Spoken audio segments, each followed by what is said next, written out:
Should've saved me some.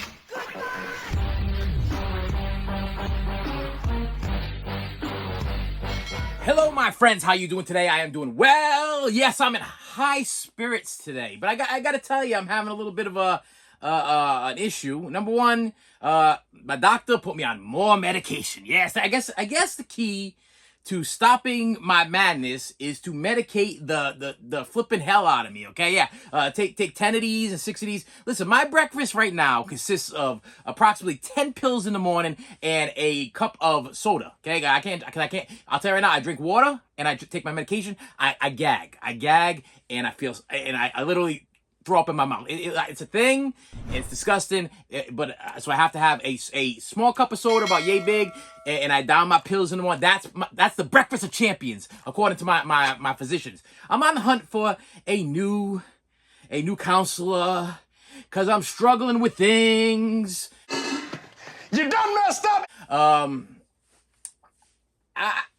I'm a very empathetic person. Now let me make this very clear. I have packages. There's always packages to be opened. There's always Blu-rays to be opened. There's always toys to be opened. There's always music to be opened. They're always here. They're gonna be here. They'll be here after I'm done ranting and raving, completely telling my entire life story, because I use this platform as a diary of my life. Now, this is what happened to me recently. Okay, so as you all know, I work at a preschool. Okay, I work at a preschool, and I'm gonna throw this out there at you, and hopefully this does not offend too many people.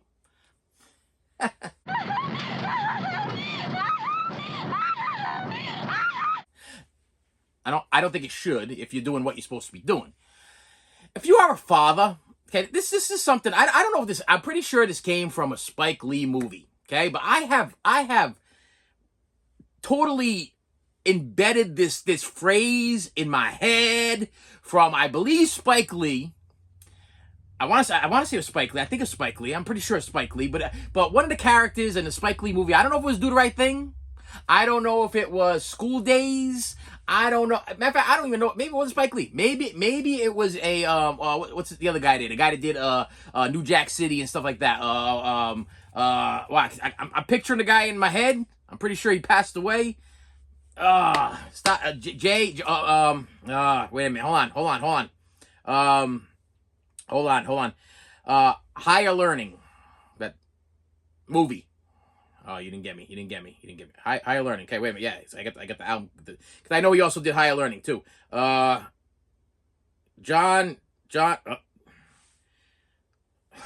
Man, it's too small for me to see. My eyes. John Singleton. Yeah, I don't know if it was a John Singleton movie or a Spike Lee movie, but I'll tell you right now, when I was a teenager, I was raised on those were my movies. I'm sorry. Me and my friends, when I had friends, they would get together and we would always be watching either a Spike Lee movie or a John Singleton movie. I'll tell you, we used to go right. It used to just be a thing. Higher Learning. And I know I'm going between John Singleton and Spike Lee, but Higher Learning, Do the Right Thing. She's gotta have it. School Days. Poetic Justice. Give me some more. I got like every one of them up there, but I can't see them because I'm blind as a bat. I see the Poetic Justice because that's like clear as day. I see the Higher Learning because that's clear as day. But all the rest are all blending in together. A lot of Denzel Washington stuff. Malcolm X. Okay, Malcolm X in what was the other one? The one with the saxophone, where Denzel plays the I believe it was the saxophone or whatever. Listen, all those movies. Okay, that's what I was raised on. And there was a quote before I forget, because my mind is so medicated. But this new medication is not supposed to kick in for 6 weeks. But I'm gonna tell you something about that medication in a second now. There was a quote in that movie, and I'm gonna give you the PG rating of the quote that has been a guideline of my life. It should be the guideline of any father's life. Any dad's life, any father, any man that decides they're gonna have a child, okay, that wants to lay down with another woman with the chances of a child coming out, okay, this is something that you should remember for the rest of your life, okay? Now, I'm gonna give it PG version because, you know, Spike and John Singleton, they don't give you PG versions. Every single one of them movies rated R. So, I'm gonna give you the PG version because I don't feel like, I don't need to swear. To get my point across. Okay, this is the quote. Any man with a penis could make a child, but only a real man can raise his child.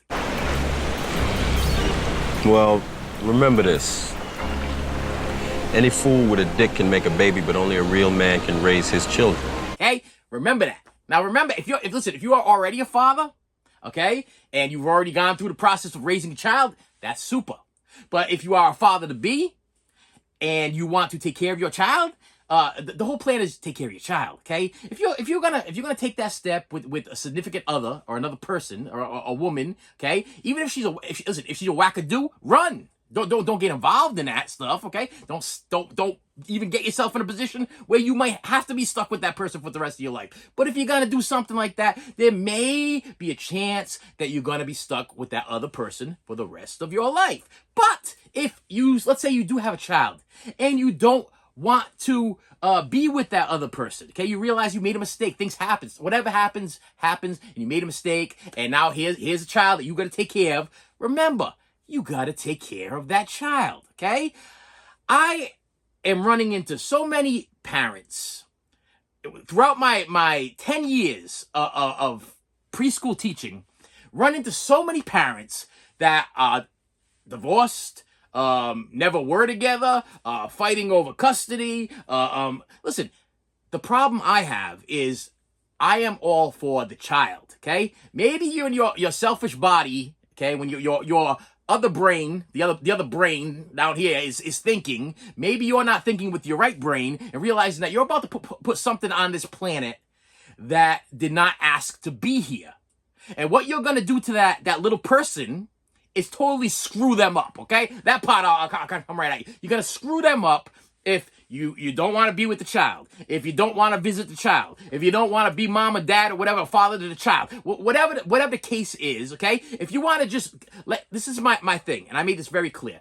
I gave up. If you watch the channel for a long time, you know what's going on. I gave up a lot. I sacrificed a ton to make sure that as soon as I found out that my wife was pregnant, and she wasn't even my wife yet, she was my girlfriend. My girlfriend was pregnant.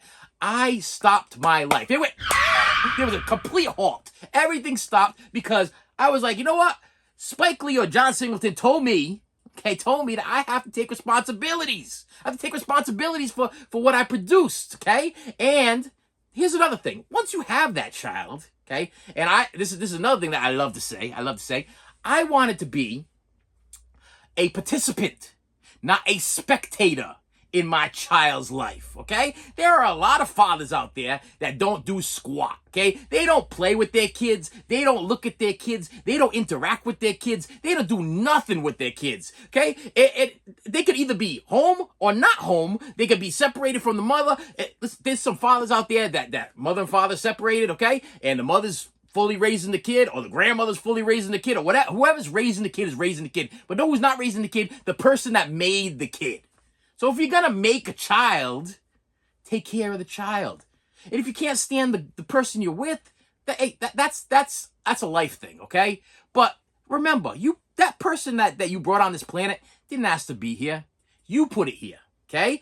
And it's up to you to take care of it, okay? I know, listen, I understand men, okay? My friendly men out there. I understand guys that there's other things you'd rather do in your life, okay? Maybe you want to go, maybe you're a fisherman. Maybe you like to go fishing all the time and you like to leave your family behind.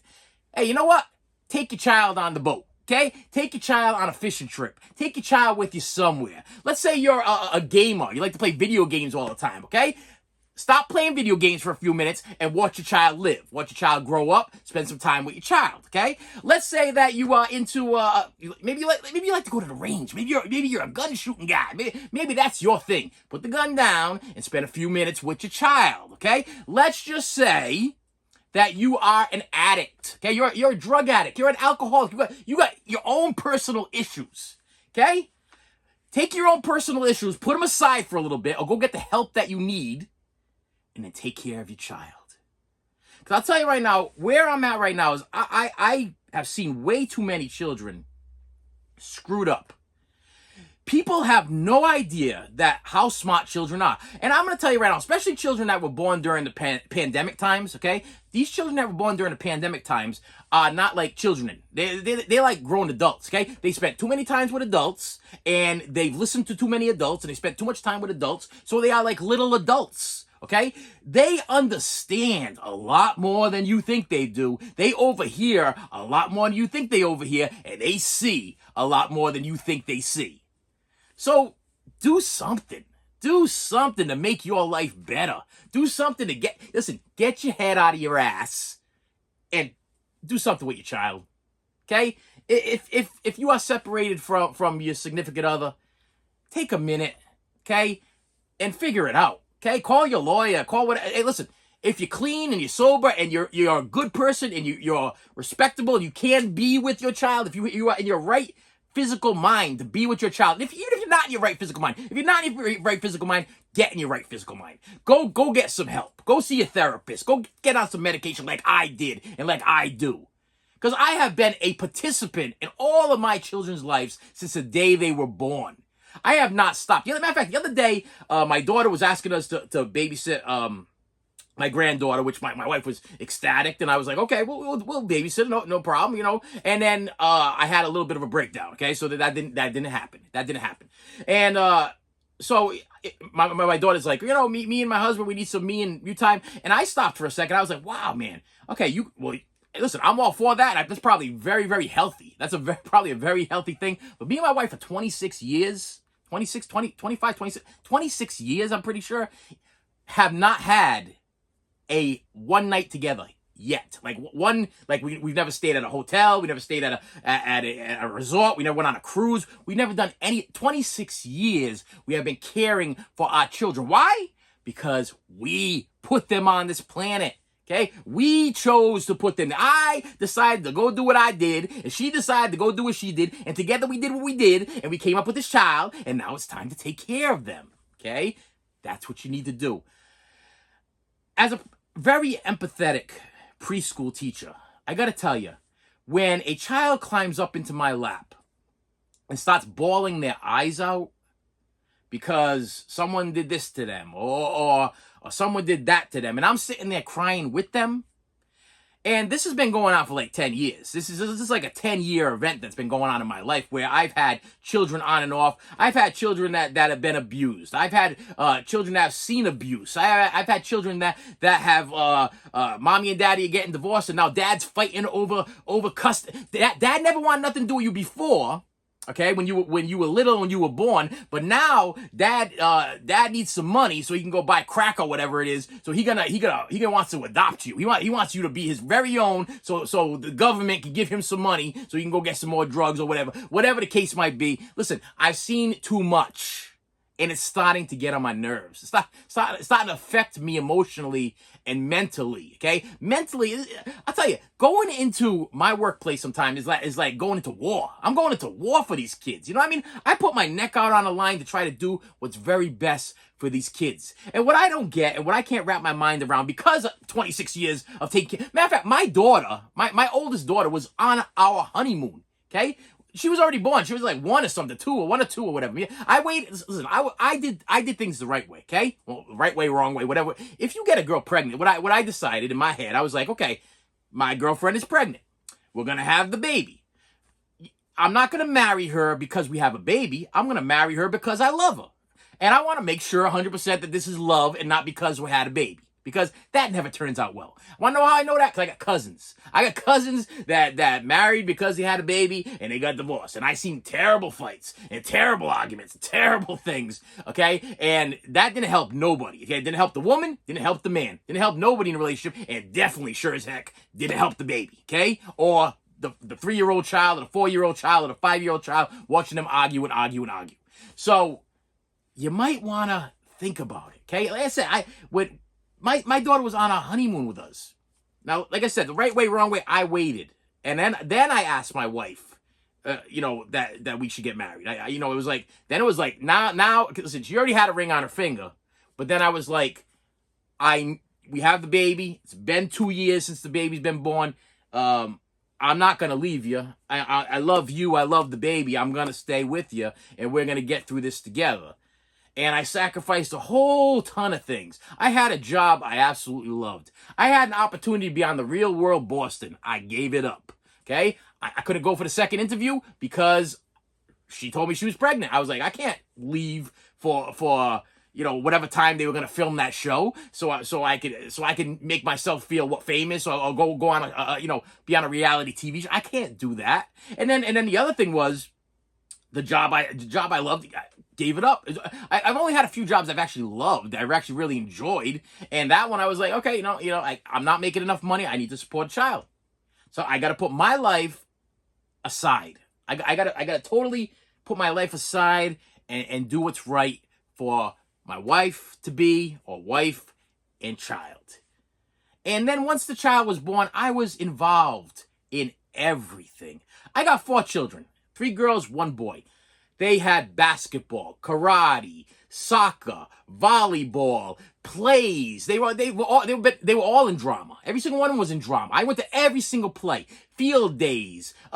Listen, even if I had to work, no matter what I had to do, I was committed 110%. Now, the sad thing is that every once in a while, me and my wife will go at it. We'll go at it a little bit because my wife's like, because I'll say something to my kids. I'll be like, Dad spent a lot more time with you than Mom did because Mom worked during the day and I worked at night. I worked 3rd shift and she worked 1st shift. So I would work all night long. I would come home in the morning. I would walk them every single morning to the bus stop. And if they missed the bus, I gave them a ride. And then I would have to be up and awake and alert to take care of the remaining children that were not going to school. So I had to be able to take care of them. As exhausted and tired I was there. Then at 2 o'clock or 2:30 it was, I would have to take the one I had or the 2 I had or whatever and walk to the bus stop to go get the one that was getting off the bus, because they don't release the kids off the bus without a parent or guardian being present. So I had to be there to get the child off the bus. Then I had to cook supper for Mom and make sure supper was ready for Mom when she got out of work. And then when Mom would get out of work at like 7 o'clock at night, I'd go to sleep and sleep from 7 to 10 and go to work and do it all over again the next day. Tired, exhausted, and miserable. But you know what? Let's bring it back to Spike or John Singleton, or wherever that quote came from that is stuck in my head. Any man with a penis can make a child, but only a real man can raise it. So before you decide to go make children, okay, make sure you love the one you're with. And make sure you realize, even if you don't love the one you're with, just remember that you're going to bring a person into this life that you're going to take care of for the rest of your life, okay? This is not a doll that you pack up and put. Like I play with my action figures, I play with my toys for a little bit, whatever, and then I put them back in the box and I put them away. A child ain't like that. Okay, I don't. So I'm speaking to my younger viewers out there. I don't have a lot of younger viewers, but my younger viewers out there, listen, babies are not like toys. Okay, children are not like toys. You can't just play with them for a little bit and then put them back in the box, and then later on when you're bored or tired or I got nothing better to do, you take them back out of the box and play with them again. They demand to be played with. They want to be played with. Listen, your children want to be loved. When I got a child that climbs up in my lap and cries their eye out, or if I have a child that's waiting for dad to come get him or to come to get her, or if I have a child that's waiting for mom and then mom's not coming because mom's in rehab or mom's locked up in jail or whatever it is, it's a little bit heartbreaking. It's a little bit heartbreaking. It's heartbreaking that I'm the one spending time with your children and you don't even put in a little bit of effort. Now, let me make this very clear.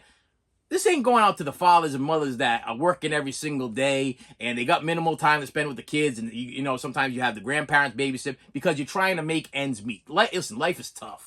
Okay, money is scarce, bills are high, my mortgage is through the roof, my electric bill's through the roof, my gas bill's through the roof. Listen, I struggle paying bills. I'm sure you struggle too. But you got to find some kind of time. You got the weekend off, you got a day off, you got a Saturday off, take a day off, whatever, and spend a little time with your kid. I'll tell you right now, what I'm starting to learn in the 10 years of me doing this is a little time with your child does go a long way. Kids remember everything. And if you like took a day off from work or whatever and took your kids to the movies one day, they'll remember that forever. You pick them up from, even picking them up from, if you pick them up from school, they're waiting for grandma to come, or they're waiting for grandpa to come, or they're waiting for whoever to come, and then all of a sudden you show up, their eyes light up. Listen, they might love their grandparents, but they love you. They love you too. They want to be with you. They miss you. You're part of their life. They want you to be there. So I see eyes light up, man. Today, I'm going to tell you right, today, I lost track of time. And one parent after another parent came to pick up their kids. And then I look at my clock, I'm like, why are kids getting picked up so fast? And I'm like, wow, I'm a half an hour messed up. I should already be gone, and I'm still at the school. And I'll tell you, I'm yelling downstairs. I'm like, who's picking up? Who picked up? And they're like, it's mom. Hey, as a teacher, as soon as I tell the child who is picking them up, it's dad, it's mom, it's dad, it's mom, their eyes light up. They feel like they're loved. They are so, especially if it's a child that hasn't seen their dad in a bit or seen their mom in a bit, their eyes light up. Like I said, I am a straight up empath. I think that's why I take so many pills, because I think I carry the weight of everybody all around me. That's why I get so angry all the time. I got so many emotions going on in my head. My wife the other day, we were driving. This is just off topic, but we were driving, and I looked at her and I was like, why did you take a left? I feel like you wanted to go straight. And she's like, wow. She goes, I was actually just thinking that we should have went straight for some reason, and I wasn't going to take the left. And I'm like, were you really thinking that? I said, you're not giving me a hard time, because I like to joke with her and say that I am very empathetic, and I can feel people's emotions and pains and feelings and thoughts and stuff like that. I can feel these things.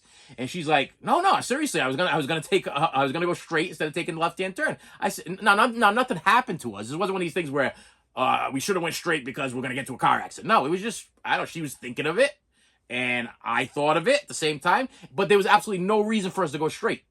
So why did I think it all of a sudden? And why was she thinking it? I don't know. Okay? That's the magic, which is me. But I'll tell you, people, listen to me. I love children. There ain't nothing I wouldn't do for a child. I have sacrificed years of my life for children. I have sacrificed years of my life for parents. Listen, if you're a parent, you're down and out, you're having problems, you're struggling with something, I'll listen to you. Listen, number one, I don't judge anybody right away. Like, let me make that very clear. I don't judge you till I look into your eyes and I talk to you, and I can tell whether or not you're full of crap, okay? Because I'll tell you right now, I'm good at that. I am a very, very good judge of character. I've only messed up 3 times in my whole life with people.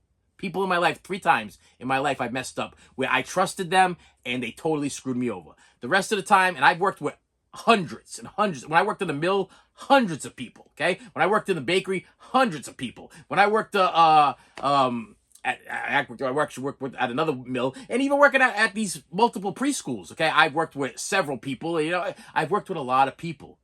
I could tell when somebody's lying to me. I can tell. My biggest thing, I don't text. I am not a texter. I don't like to text. Okay, want to know why? Because I hear emotions. Okay, and sometimes they're the wrong emotions. That's the thing. When I read a text, sometimes I get angry at people, and there's no reason to get angry at people.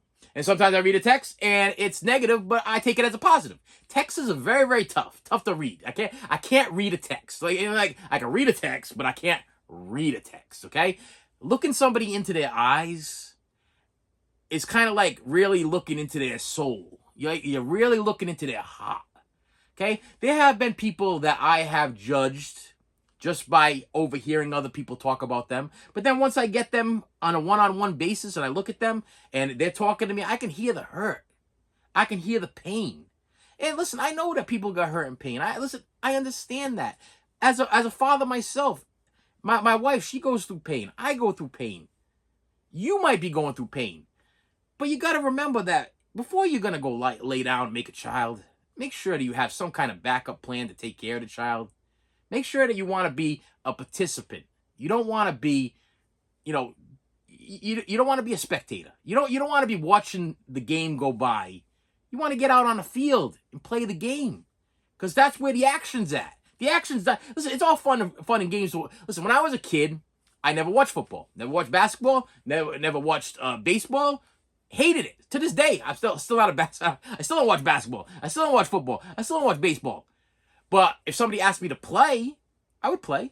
I used to love. Not only that, when my kids used to play sports, I hate sports. I'm not a sports guy. I'm sorry, you big sports fans. Listen, that's your thing. That's your thing. I'm not judging you on that, but I'm just saying that I prefer to play more than watch.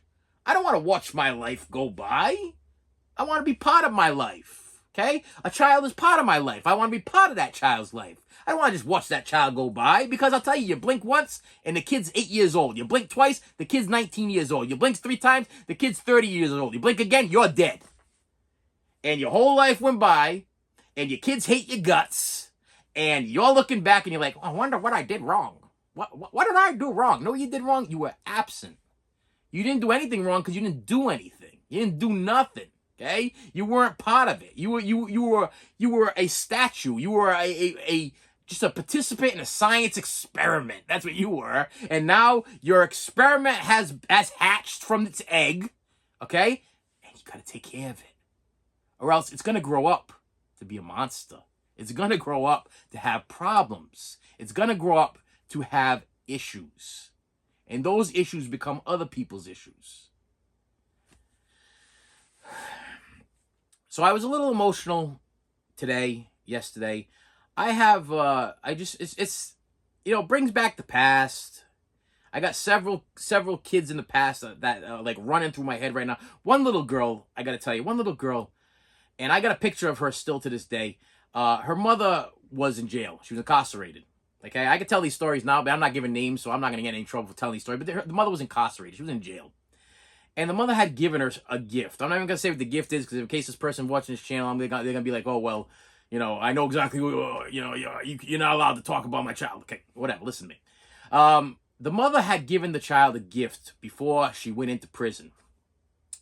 And this child, I'm just going to say, I'm not going to say boy or girl either. I'm totally throw you off your game.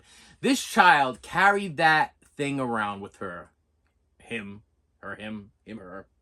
Okay, fine, it was a girl. Anyway, carried it around every single day. This thing was beat up. It was dirty. It was filthy. You couldn't wash it because the child wouldn't let go of it. It was a disgusting, dirty, filthy thing. And this child would lay down with it and cuddle with it, would hold it, squeeze it. And I'm gonna tell you one thing: it wasn't a stuffed animal. So if you think it's a stuffed animal, some kind of stuffed animal or a toy, it wasn't. It was something even odder than that. It was odd. Okay, it wasn't even a blanket. It was even odder than that. Okay, the child would lay down with it and cuddle with it, and I just think it brought the child comfort to know that the mother was there, gave it to the child. It made the child feel special. And I used to look at this thing and it was filthy. And the child absolutely loved me. Okay, loved me. All children love me. This is the part where I get very what's the word I'm looking? Prideful. Listen, for some reason, children and parents think that I am awesome. I personally don't think that. I think I just do what God planned me to do. I just think I do what I did as a dad. My teaching style is just take care of the kids as if they were my very own. There's nothing I wouldn't do with a child at the preschool that I wouldn't have done with my own children or haven't done with my own children. I spent a lot of time with my children, a lot of time doing a lot of different things. We had a lot of fun. I mean, I was that dad that I had a day off from work and my kids had school. I was like, hey, I get them in the car. I get my children in the car and I drive them heading towards the school, and then we drive right by the school, and their faces were like, Dad, what are you doing? What are you doing? And I take them to the movies. Now you might think that this is a little odd. Okay, you might be like, what about their education, sir? Listen, one day with Dad at a movie theater, eating some popcorn and soda, and then taking them afterwards to the park or to the ice skating rink or to Chuck E. Cheese or wherever you got, is education. That's teaching your children that you love them. That's teaching your children that you care about them. That's teaching your children that one day you had off You stopped everything you could. I could have been home sleeping. I could have been home resting. I could have been home doing something that I wanted to do for myself. Okay, I could have went fishing. I could have been watching movies. Whatever my thing is, I could have been doing it. But I showed my children that they were important to me. I'll never forget my son one time. It was later at night, and I told him, I said, just get in the car. And I told him I was gonna take him someplace, and I just drove right by the place, and we ended up going to see a movie. It was like 11 o'clock at night, whatever. And his eyes just lit up. I was tired. And the funny thing is, we were at the movie theater, and I ended up kind of dozing off a little bit because the movie sucked. It was really boring. It's actually Cars 2. If you saw Cars 2, you understand Cars 1 was great. Cars 3 was great. Cars 2, don't know what the hell they were doing with that. Turned it into some kind of James Bond crap. Am I getting a call here? What's going on here? No call. All right. Yeah, they turned into some kind of James Bond crap, and I personally did not care for Cars 2. But I took them to go see Cars 2. And I will tell you that after the Cars 2 movie was done, we went into the photo booth together. A little photo booth thing there. We took pictures, a little strip of pictures spit out. Okay? And I believe it was even the 3D one I took them to or whatever. So downstairs in my basement, not only do I have a collection of all of the cars, okay, like the Matchbox type cars, because of my son, but I have that string of pictures hanging right next to my cars collection to remind my son of that day, to remind him that Dad did sacrifice his night and his time for him. It sure as hell wasn't my choice to go see Cars 2. I did it because I knew that would make him happy. Just like with my daughters, taking them to like a Chuck E. Cheese or take them to an ice skate. Listen, that's not my idea. That's not my personal idea of fun. But sometimes we got to put ourselves behind. We got to listen. We got to realize that we put these people on this earth, and we got to spend some time with them. So you got to put your stuff on the back burner, and give them a little time. Believe me. Listen to me. I'm gonna tell you right now. If you got kids, you really got to realize this, because there's a lot. I'm seeing more and more hurt children every year. Every year, listen, 10 years of doing this, every year I'm seeing more and more parents not together. I'm seeing more and more abuse. I'm seeing more and more children's waiting for to get picked up by who? By mom, by dad, by who? But they don't even know who. They don't know whether they're coming or going. Kids are not yo-yos. They don't want to be bounced up and down like a ball and swung back and forth. They want stability. They want to know that they're getting picked up by the person that they love. They want to know that they're going to go home with the person that's going to care for them. They want to know that mom's going to be there at the end of the day, or dad's going to be there at the end of the day. It's not going to be a fill-in or whoever or whatever. It messes their heads up. It really hurts them. And being that, I've been working with children for so long, I can read a child very, very well. I mean, I can read them to the point where I'm like, I see the face drop, I see the blank stare, and I'm like, you okay? What's going on with you today? What's going on? And I say, what's going on with you today? I'm like, that I love you. What's going on with you today? I make it very clear to my children that I take care. I'm a safe person. And you know that I love you, and there's nothing I want to do for you. What's going on with you? Because I could tell that, listen, you've been arguing today, you've been yelling today, you've been running around today, you've been very, very standoffish. What's going on with you? What's the problem? Because I know you're not mad at me, but you're taking it out on me. You're mad at somebody else. Tell me what you're mad at. Tell me who you're mad at. Maybe I can help you. And I have. I have helped. I've contacted parents in the past. I've contacted parents in the present. I contact parents all the time. If I can do something to help a parent, I'll help that parent. There are a lot of young parents out there that don't know how to be parents. I consider myself a pro. 26 years experience, okay? 26 years experience, that's a pro, okay? I've done almost 3 decades of being a parent. I am a pro, okay? I have raised my children. Okay, they may have little quirky problems and little messed up things that they go through, but that's their now adult things. Okay, but when they were in my care at a younger time, they had a good life. Okay, my father wouldn't let me play any sports because I wasn't allowed to have friends. I wasn't allowed to go out. I had to be home every single day. He didn't trust nobody. He didn't want me to be outside and playing in the yard. He didn't want me to be doing any sports. I wanted to play baseball. I know you can't play baseball. I ain't got no time. I got to work. I don't got no time for you. I get it. But you know, the other thing is I remember it. So as an adult that remembers the letdowns, I know what a child feels like to be let down. So think about what you're doing before you do it. And if you do it or did it, take ownership of it. Because this is way messed up. Way messed up what's going on in this world. Way messed up.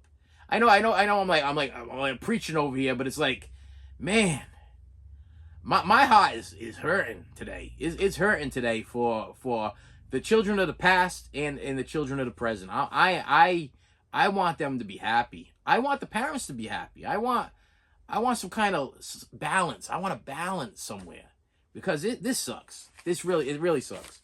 It sucks. Especially when I become really attached to a child.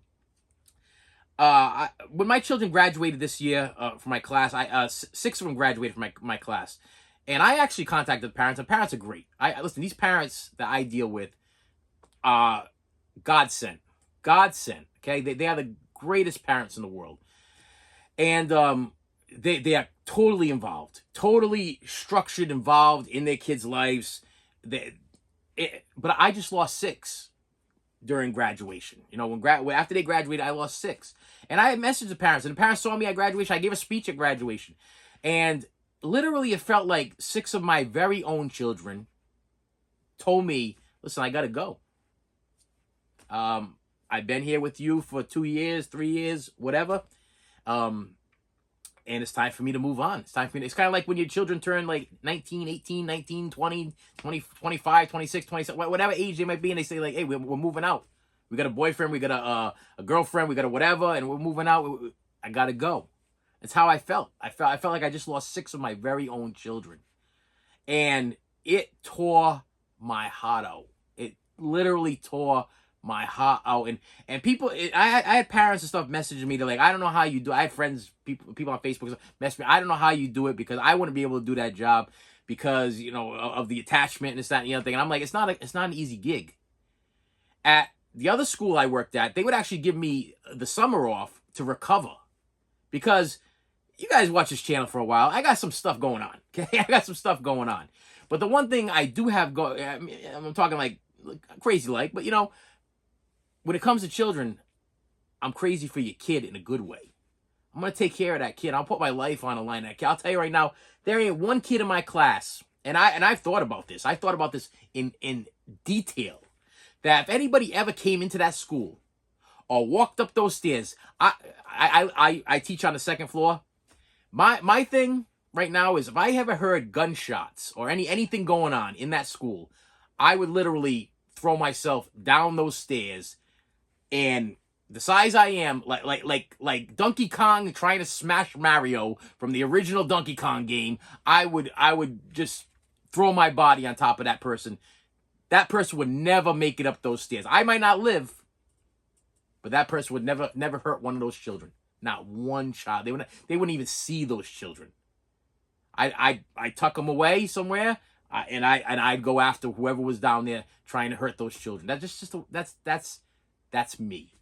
Because, hey, what better way to go out than sacrificing yourself for the life of a child that has their entire life ahead of them. So anyway, but that's just me. Silly me again, thinking crazy, like, I don't know. James Collins sent me something from Phoenix, Arizona. Let's see what James Collins sent me. Oh, like, share, subscribe. I appreciate you. And I love my subscribers. You guys are great people. I love the communication that we have. I love when you guys interact with me. I might be wrong on things. Okay, I don't know everything. If I knew everything, then I wouldn't be here where I am right now. Believe me. If I had the answers for everything going on, I wouldn't be here right now. But I got a lot of answers. And then I've seen a lot of things. A lot of things I should have never seen. A lot of things I wish I never saw. And I went through a lot of things that I went through. And and note the sad. It's not sad. It's ironic, funny, and scary, all wrapped into one. Every terrible thing I went through as a child, I can use it now. So I look at it as a gift. My pain, my torture, my parents' divorce, my father or mother's uninvolvement with, if that's even a word, is uninvolvement a word? In involvement, not being involved in my life or my children's life or whatever the case is, I use that. My pain has become a brick of my teaching ability.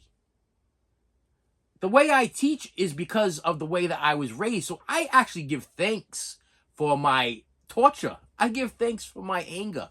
I give thanks for the things that I went through in my life that normal people would be like, damn, that was rough. That happened to you? Damn, that was rough. You must hate your mom for that. You must hate your dad for that. You must hate these people for that.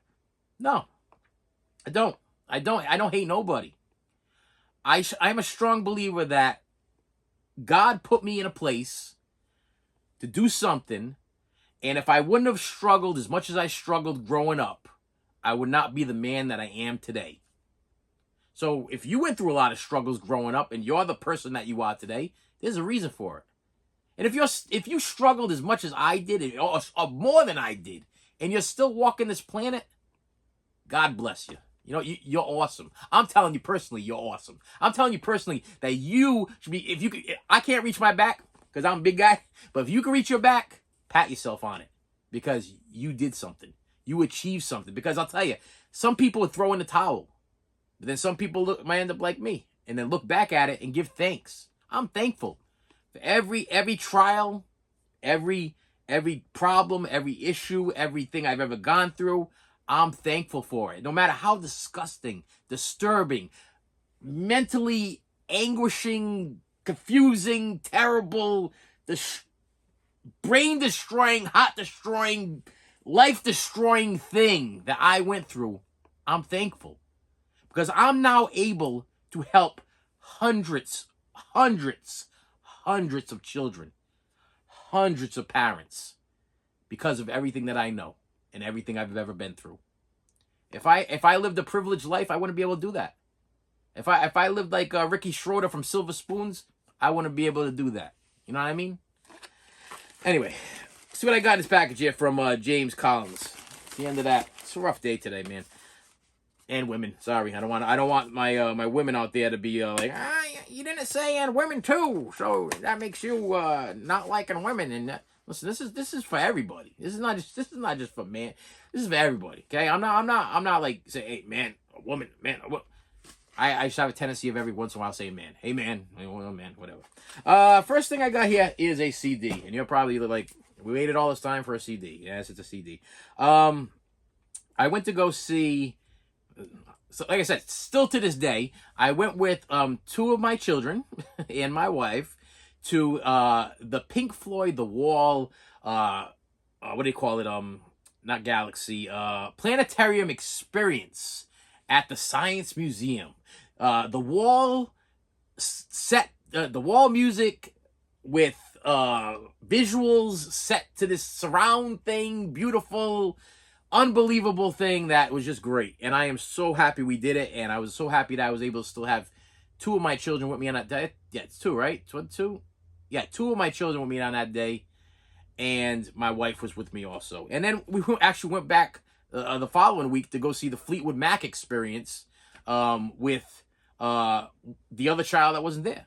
So I feel very blessed about that. I'm very thankful for that. And like I said, still to this day, I could be one of those dads that just like, hey, you know what? You're already older. I don't want nothing to do with you. I put in my time. I'm still involved. I'm still participating. So after that, I was like, hey, what am I missing on my Pink Floyd stuff? I'm missing Pink Floyd Live at Wembley 1974. And I needed to add that to my collection. I'm not going to talk too much about that. That's just... Pink Floyd Live at Wembley, 1974, and I needed it for my collection. Next thing I have here is from Hope Arnold. Hope Arnold from Springfield, Oregon? Yeah, Springfield, Oregon. All right.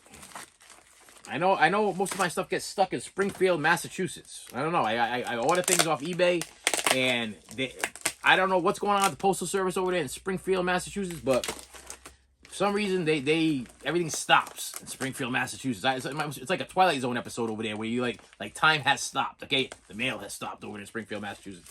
And what I have here is a factory sealed, out of print copy of Just Visiting, starring Christina Applegate, Jean Reno. Wow, I can't pronounce his name. Hey, the guy from the greatest movie in the whole wide world that I can't even think of the name of it. The Professional. Yes, John. Is it John Rene or John Reno? Am I pronouncing something right? I don't know. And Christian Clavier. I don't know what his name is. But this is a keynote title that's been out of print, and for some reason it popped up on my thing there, and it was going for like $8, and I was like, you know what? I have it on DVD. I have it on DVD, still sealed. I've never even watched this movie, still sealed. I have it on DVD. I haven't watched it, but I was like, hey, it's out of print on Blu-ray, and physical media is all over the place right now, and prices are going up on physical media because it's getting more scarce. I'm grabbing it, so I grabbed my copy of Just Visiting. One more package, my friends. One more time. Oh, yeah. I have here from SDS e-commerce. There you go. Memphis, Tennessee. Tennessee. Remember that song? Was that Arrested Development? It's a. Oh man, I'm gonna have to open this right here. Cause here. We got a Lucy. It is the complete 4th season of the Tom Baker Doctor Who collection. If you see behind me over here, this is all my Doctor Who DVD collection. These Blu-ray collections, I'm gonna open this right now so I can see why it's floating around. Hopefully it's just, not a big deal. But these DVD collections, Blu-ray collections, are amazing. If you are a Doctor Who fan, or even if you're a Star Trek fan, because I'll tell you, they did a great job. If you don't have Star Trek on Blu-ray yet, Trek. I don't want to get killed by any Star Trek fans. Which one was floating around here? The last one. Is it messed up? Nope. Mint. Just fell out of the thing. Okay, we're good.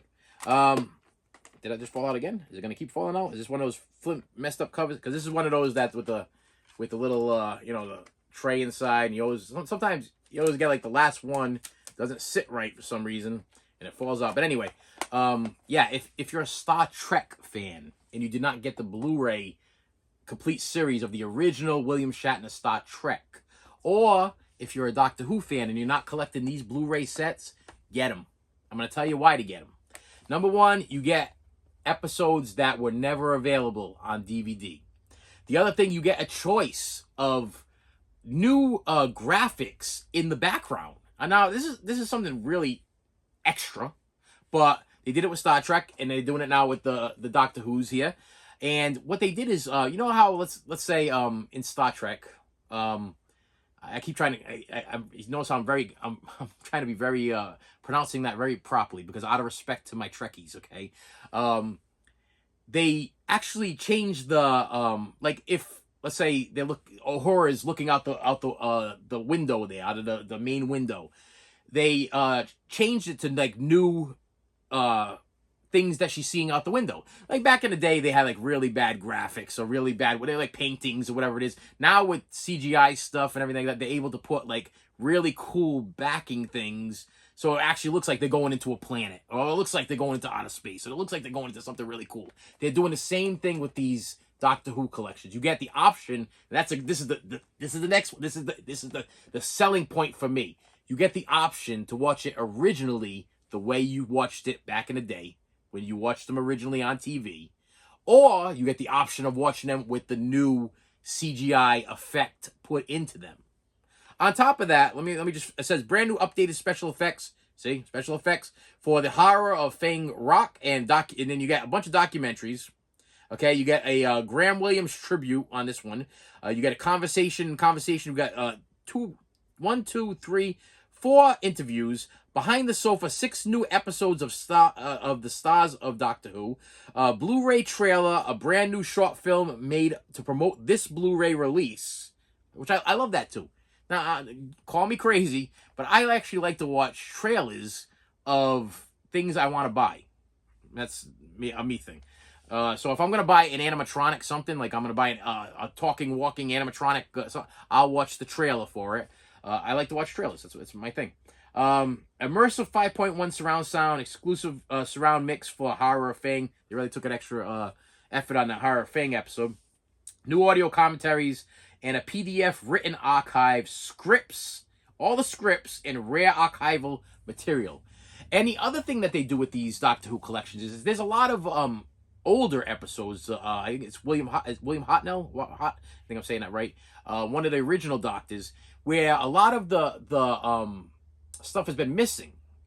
So if you're a diehard fan and you want to see that episode that leads to the next episode, and the footage has been destroyed, they will actually piece bits and pieces together. So you see a whole bunch of it, and then they will like almost they'll put the storyboards in there. I mean, that might bother some people that you're watching like live action, whatever, and then all of a sudden it turns into a cartoon, or all of a sudden it turns into a storyboard, all of a but you finally get to see why the next episode became the next episode. Because if you watch Doctor Who, you know that every episode leads into the next episode. Now, I'm not a big fan of the newest Doctor Who films.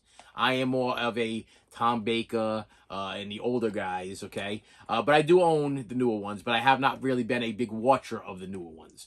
But I will tell you that this guy right here, this Tom Baker guy, is my doctor. This is my doctor, will always be my doctor, has been my doctor since this was my PBS. Okay, right after Sesame Street, right after Mr. Goodbody, right after all of that fun stuff, after the Electric Company and Mr. Rogers and all that, here came Doctor Who. Ooh, and I was young and I was like, oh no, not Doctor Who, here he comes, and then I'd watch him, and then if I stayed long enough, Tales from the Dark Side would come on and scare the bejesus out of me. Tales from the Dark Side used to scare the crap out of me. For some reason, they used to put it on after Doctor Who, and because I spent most of my life plopped in front of the television, I would just continue to keep watching it until my parents said it was time to go to bed. Good parenting. And with that said, my friends, thank you so much for stopping by. Listen, I want to make this very clear. This was not a video made to offend anybody. I never try to offend anybody. If I convicted you in any way and made you feel like less of a person, then that sounds like a you thing. That sounds like something that you need to maybe evaluate your own life and be like, hey, maybe I'm doing something wrong in my life, and maybe I need to try to do a little bit better. And that's another thing. It's never too late. It's never too late. Especially when it comes to a child. Never too late to do better. Younger children, especially younger children, I noticed that they forgive. They forgive really fast. It's the older children that don't forgive so fast. So it's better for you to make amends with the younger ones while you can, because once they hit 18, 19, 20 years old, in their 40s, they just gonna reject you. They're gonna be like, you know what? Hey, mom, dad, you didn't do nothing for me. What do you want to be a participant in my life because you're about ready to drop dead? Now you want to participate? Now you don't want to be a spectator. Now you want to be a participant in my life. Now that my life is almost over and your life is almost over, and I got children, now you want to participate. No. Listen, that doesn't work that way. So it's not too late for you if you have a younger child. If you have, and you haven't done anything with that child yet. If you haven't gone anywhere with that child yet. If you haven't spent any time with them. If you haven't picked them up from school. If you haven't taken them to a movie yet. Okay, I took my granddaughter to a movie not too long ago. I didn't know how she was going to handle it. I don't know how kids handle movies nowadays, but I knew that I've been taking my children to the movies since they were in the carrier. Okay, we would literally take my children, put them in a seat in the carrier, and we would go to the movies with my children that young, and they would be quiet and they would watch the movie. I had one time where one of the kids threw up, but hey, you take that chance, but. Yeah, I mean, it felt good to be able to pass that on to my granddaughter. Hey, let's go see a movie. Let's go to a movie together, and we sat down and watch her eat her popcorn and eat her candy and drink her drinks. It brought me back to my own children. You know, brought me back to when I used to take them to the movies. It was heartwarming. Movies are important to me. They're what made me. You know, a big part of my life. I spent a lot of time watching movies. I spent a lot of time in front of the TV. I spent a lot of time at the movie theater. That was my safe spot. That was my safe place. I love turning children on to new movies. I love it, man. When I know I was gonna do my wrap it up rap thing there, but when I showed Labyrinth to my preschoolers, they were in love. Their eyes lit up. They were so excited. With the recent passing of Shelley Duvall, I'm showing them Popeye. I'm showing them Popeye this week. I'm gonna do a little research on whether or not, you know, language, and see if there's any language or whatever in Popeye. I don't remember there being any foul language. I know there was a little bit of violence, but ain't no more violence than you're gonna see on SpongeBob. Ain't no more violence than you're gonna see on any of that cartoon stuff that they're watching nowadays, Pokemon or whatever it might be. Ain't no more violence than they're gonna see on video games that they're playing or whatever. In fact, they're gonna probably love it. They're gonna probably absolutely love it. I had a whole week where I just did movie week, and we just watched movies all week. And I was like, okay, we're gonna watch the original Willy Wonka, because probably all you know is Wonka or Charlie and the Chocolate Factory. Why don't you watch the one that has substance, the one that actually has moral value? Okay, I love showing these kids movies that have moral value, because they turned me into what I am today. If I wouldn't have watched Willy Wonka and wanted to be like Charlie Bucket, and wanted to be more like Veruca or Mike TV or Violet, maybe I got a little bit of Augustus in me there, you know what I'm talking about? Yeah, I mean, there's a little Augustus in me, but besides that, there's definitely some Mike TV in me too. And maybe I might be a combination of that whole damn movie, and that's why I love that movie so much. Maybe every single one of those children make me up who I am. But I think the bulk of it is the Charlie Bucket character, and I'm proud of that. I'm proud to be Charlie. And with that said, my friends, thank you so much for tuning in. Please hit that like button. Please hit that subscribe button. And I will see you later. You should have saved me some.